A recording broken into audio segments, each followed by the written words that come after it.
ni kat mana Zain? Hari ni Zain nak naik apa? Boat? Okay, jom Zain.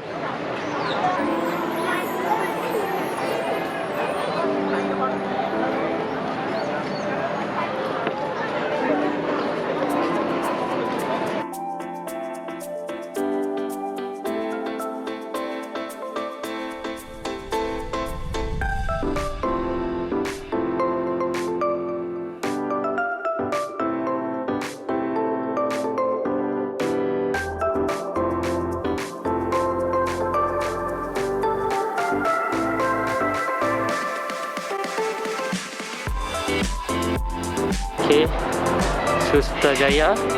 Ini cruise dia untuk budak-budak. Nanti kita main panas Zain.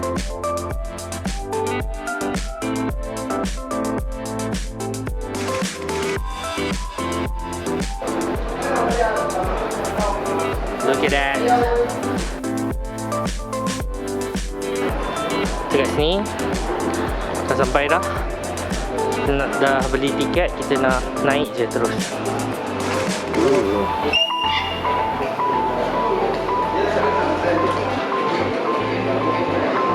Oh, mai Dondang Sayang RM20.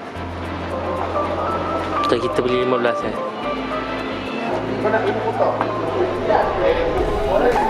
Okay, sekarang kita kena berjalan ke bot tu. Oh, itu bot dia Zain. Wow, bot. Wow, tengok tepi kiri Zain. Tengok kiri. Tengok air. Water.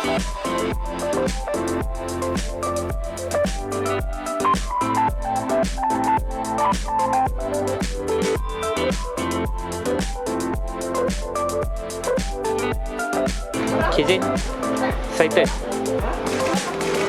Jom Zain.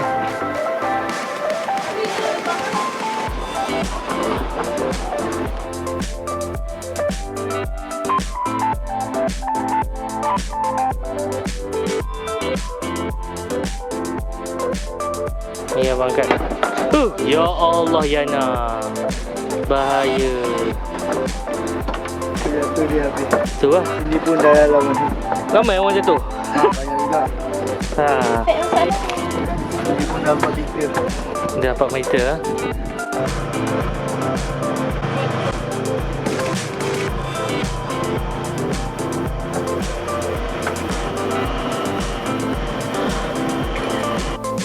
Seronok Zain.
daripada pejabat PM kan? Itu pejabat PM. Itu contohnya macam PM naik bot, ada lampu di situ kan. Oh, di atas tu?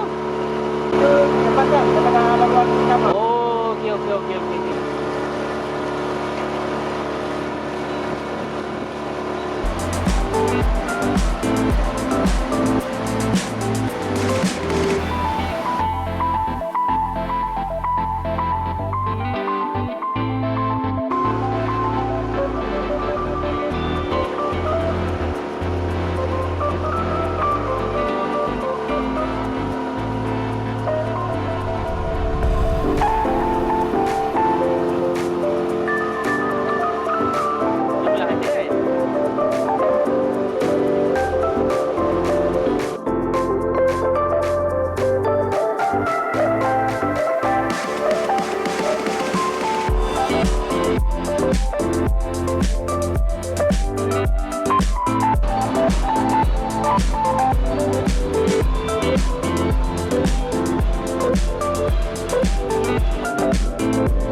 timing dia.